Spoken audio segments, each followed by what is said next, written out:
Hey guys, this is Life Maniac. Guys, I'm about to open to make a little random pack opening. Just with 5 boosters, but these boosters hold much value, I hope. So let's open up. First of all, one Dark Revelation 1. Oh, I can't wait. Love this. There are many ultra rares that I would be loving to pull. So let's just do it.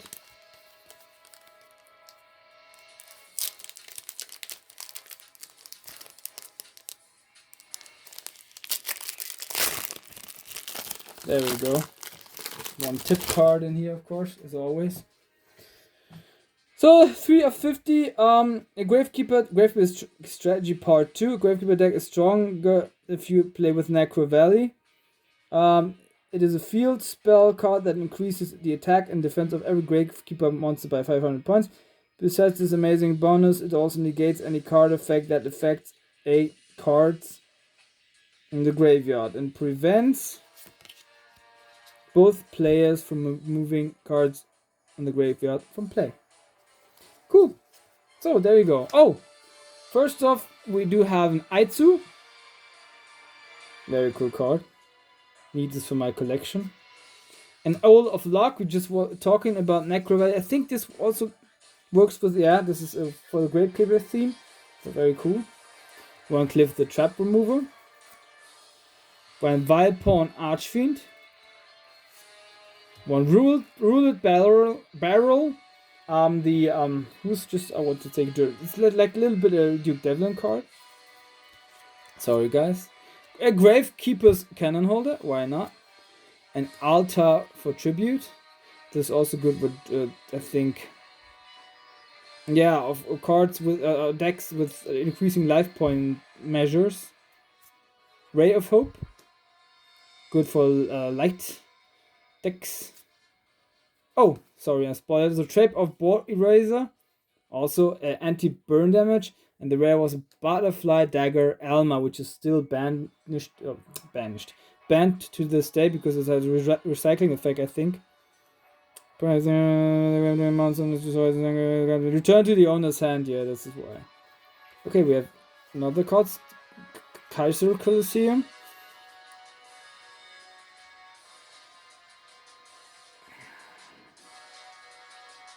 I have to read this one another time. Fairy of the Spring, of course. So these two cards are just Raphael cards. I will sleeve them up. Where are my sleeves? Where are my sleeves? I forgot about them. I'm pretty confused. Ah, there we are.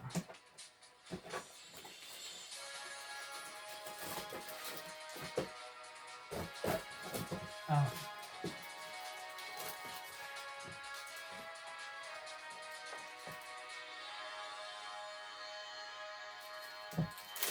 Okay, there are my sleeves. Now those cards are just something else because they're from Dark Revelation 1. And of course they're near mint. So I won't be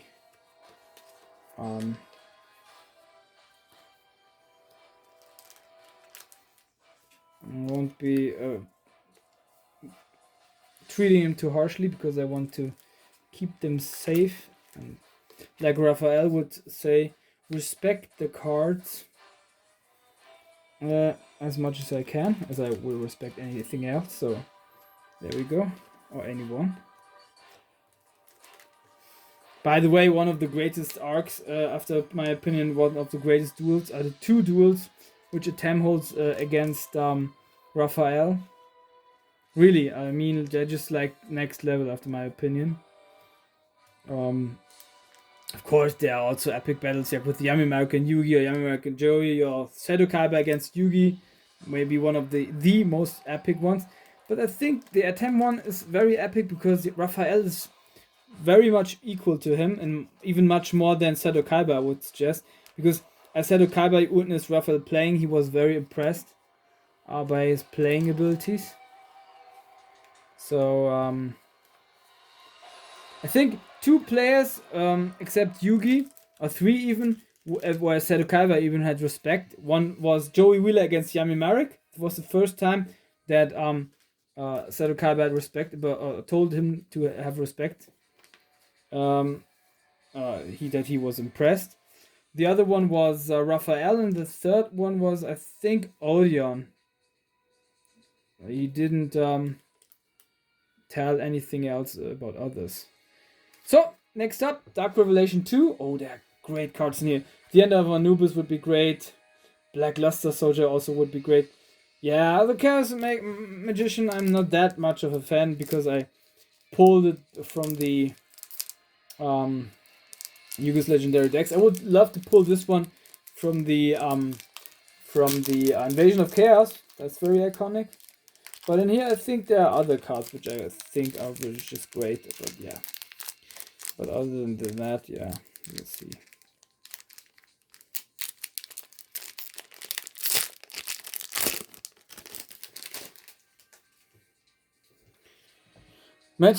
First off, Messenger of the Oasis. Legendary Jujutsu Master. How was it called? No, Dark Underworld Scorpion. One Gigantus. One Granger the Majuda Isa. Oh my god! Oh guys! I pulled a Black Luster Soldier from Dark Revelation 2. Guys, this is, I don't know how much value this one holds. It is, I have to sleeve it up very fast. I'm just shivering a little bit right now because the Black Luster Soldier is just wow. I never pulled the Black Luster Soldier. But this is just, God, just look at that. I mean, Black Luster Soldier from Dark Revelation 2 I think holds some value, I think. If this, of course, would be a first edition, we would just... It wouldn't be... You just wouldn't be... you couldn't just talk about it like easily. It just would be next level. But this card is the cover card. Guys, it's the cover card here. Right here is the Black Luster Soldier. I would love to pull the Anubis, of course. But this one... So I pulled the best card of the set, probably. Or one of the 3 bests. Oh, guys, it's just great. Love it. This will, of course... I intend to do a little binder. And this card will very, very much be secure in my binder. Because this is too valuable. I have to look it up. I won't be looking up right now. But this is near mint, guys. So it's near mint, it's mint. God, I just can't talk about it. It has to remain there because, yeah, this made my day by now. I don't know how you can even cope with that because it's just epic. I know it's just you might see a piece of paper, but it's really something else, after my opinion. I can't just even measure how much this costs. So if it was a first edition, I wouldn't be able to measure it at all. But now it's like, oh my god. We have to consider that the Black Luster Soldier and Ultra Rare got many reprints. So of course in the Invasion of Chaos in 25th anniversary. And the original Invasion of Chaos, of course. And I think 20th anniversary also was Invasion of Chaos Ultra Rare. Then the Magnificent Mavens in Ultra Rare. And then also in the Rarity Collection as Platinum. So as Dark Revelation 2 is a really, really, really rare set, I don't know if this one actually holds that much value. So we're still not through with that. Of course, we have a tip card. Spell cards are an essential part of the game. That's why you can expect that most opponents play with that. If your deck is mainly full of trap cards, you will be surprising your opponent, and you can use the following trap cards to prevent your opponent to use magic cards or spell cards. Curse of Darkness gives any player, every time he or she plays out the spell card 1000 points of damage if the spell card is activated.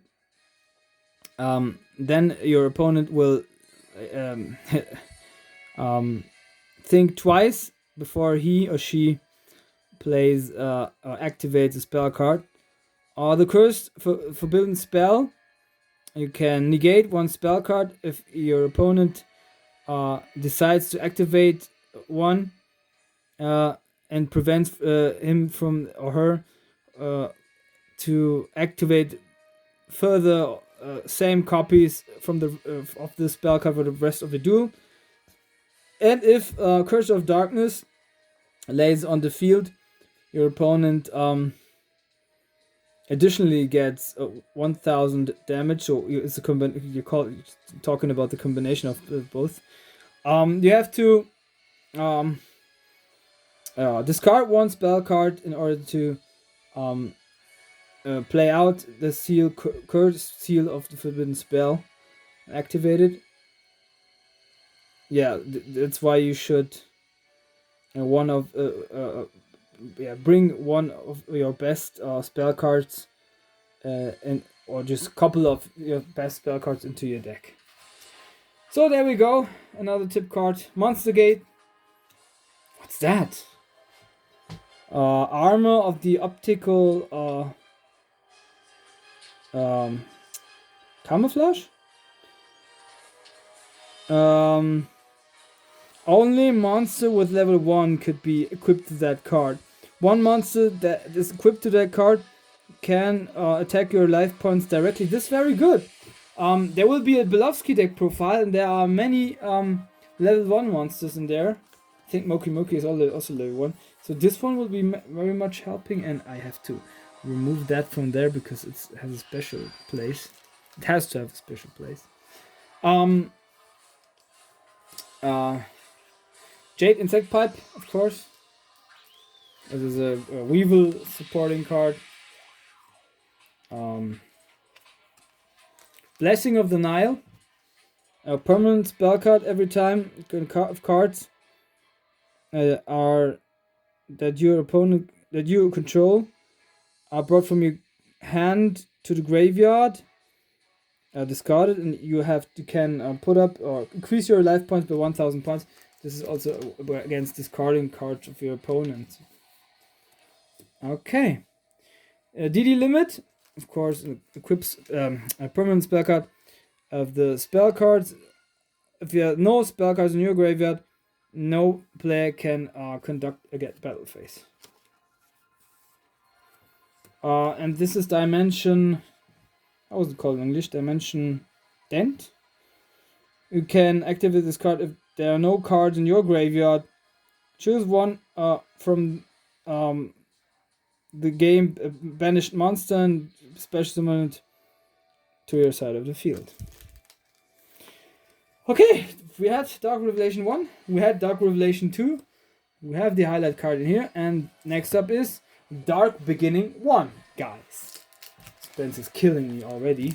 I don't know which good cards in here, maybe, I don't know, Heavy Storm was in here, I think. Part of Greed. There are a couple of cards here which I would have, but I don't know that anymore for sure. Oh, guys, this is just jumped really like into my face, you might say. Okay, good that Black Luster Soldier was still safe. Okay, another tip card. Tip card talking about Trap Hole. Trap Hole, as a strong card, can just be used in certain times. You can use them immediately after your opponent summoned a monster with 1000 attack as a normal or a flip summon. You cannot use it if your opponent set the monster or special summoned a monster. Oh, that was a spoiler. Okay, we will just talk about Cyberjar in 1 minute. And if a monster has been attacked. Oh no! If a monster has been summoned due to an attack or an attack like Swords of Revealing Light and been unfolded, flip face up. Yeah, okay. So there you can also activate trap card, trap hole. You have to regard the attack of the monster, including all of its effects on the field. As for example, one field spell card or permanent effect of the monster itself. If your opponent has also how's it called, lightning assailant, or summons lightning assailant, and after that has 3 cards in his hand, the attack of lightning assailant is 800. Although the attack of the card is called, or it's shown that its attack on the card is 2000. Due to its effect, it loses 400 cards for each card that you have in your hand. 400 points, yeah.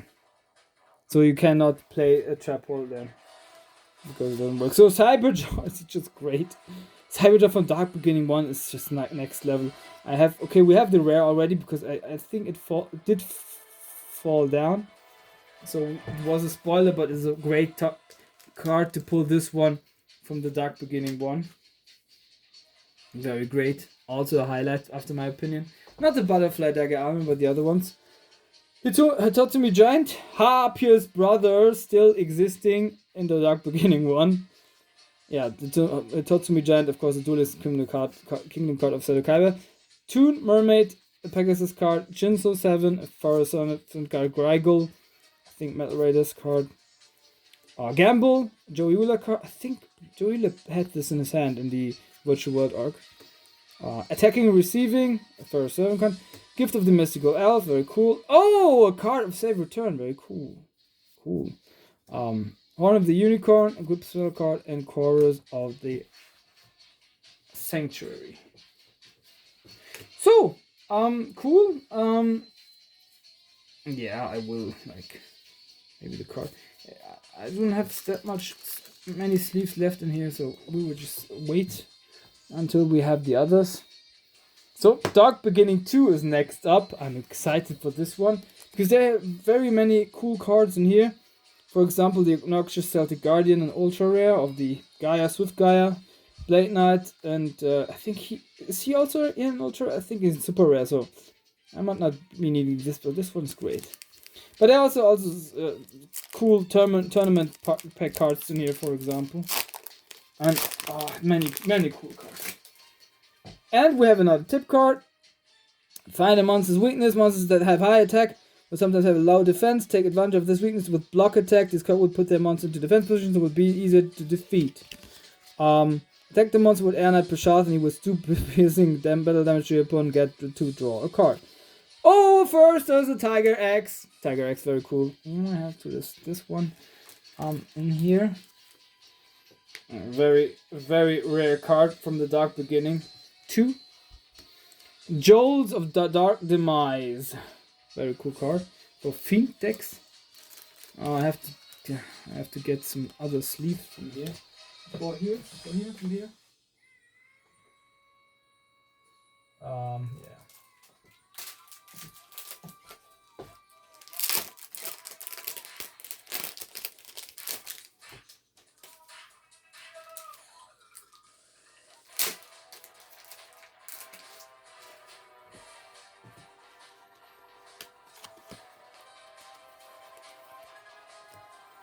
Yeah.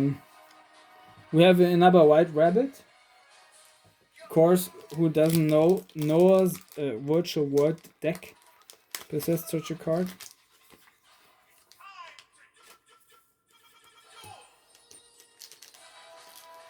It's just great. We do have a Mechanical Chaser in here from the Dark Beginning 2. I will sleeve this up. Greetings to Bandit Keith. Fushi no Tori. Oh!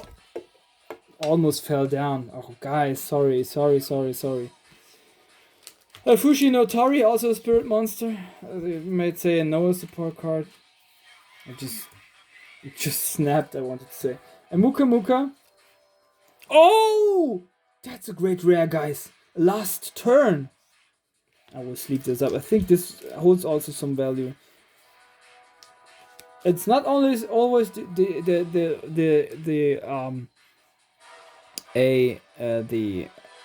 hollows that only hold value. There are some commons and rares as well.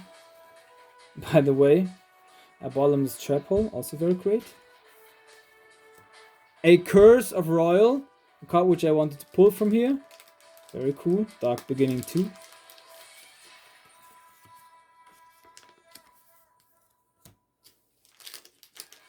One Share the Pain. Yeah. One Book of Moon. Very cool. So Share the Pain, okay. I will be having some decks. Well, wait, makes maybe some sense. Like zombie decks playing with the graveyard. Weak zombie decks, maybe. Weak zombie monsters, including Book of Moon, of course. Good in the gold format.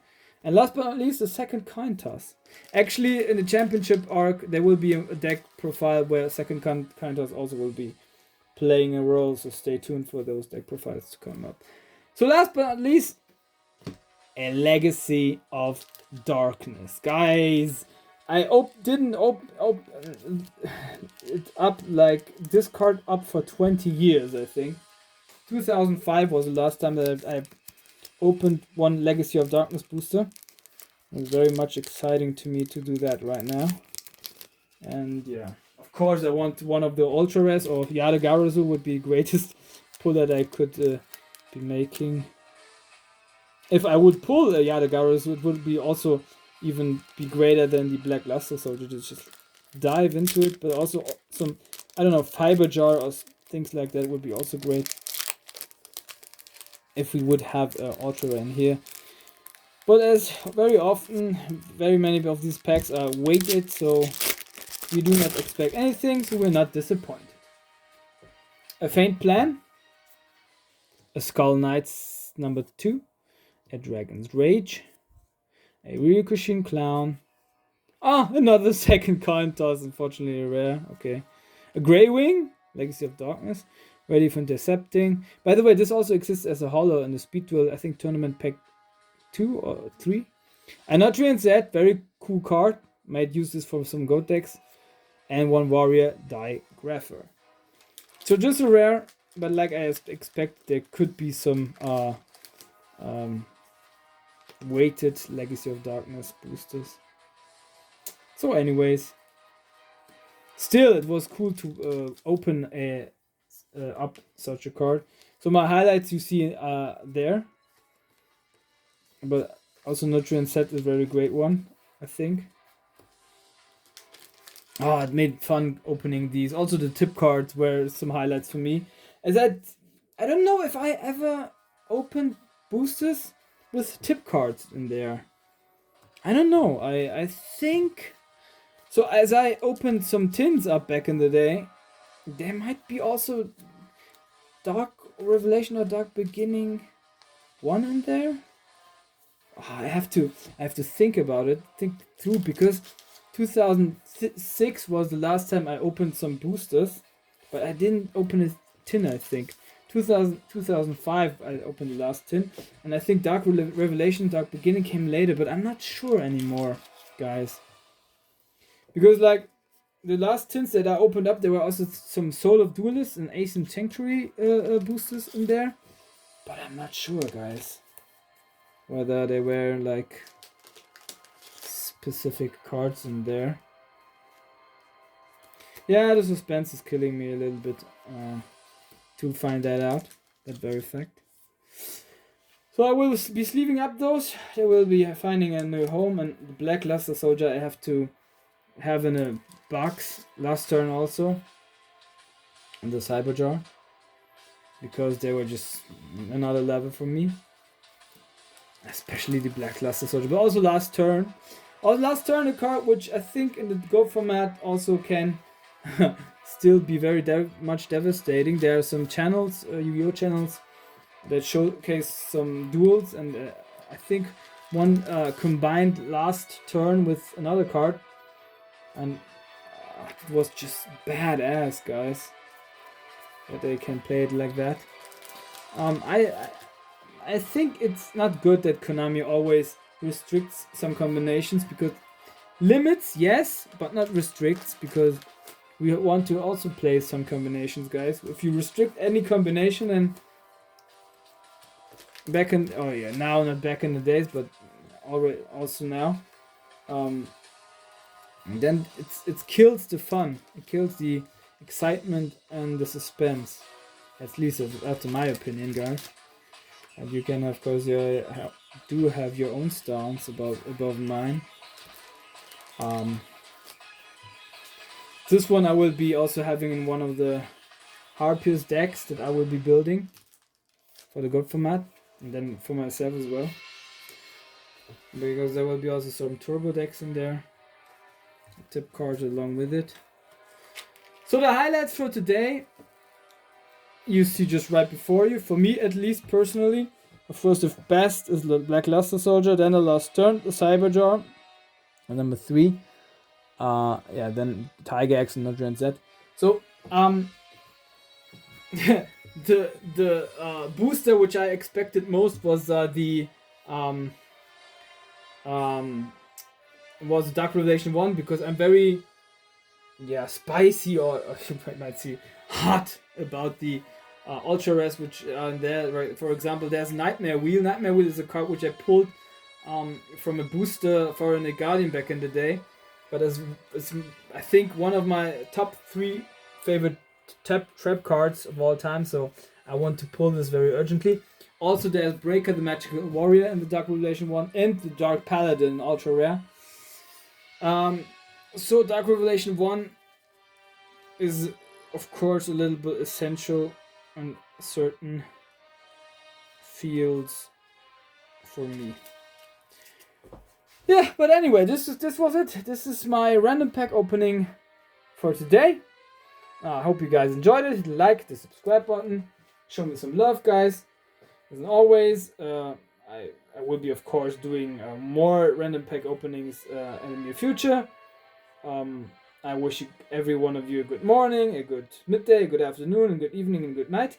Whenever you and wherever you witness this one, this is me, your Life Maniac, and I'm ending this one with a big peace.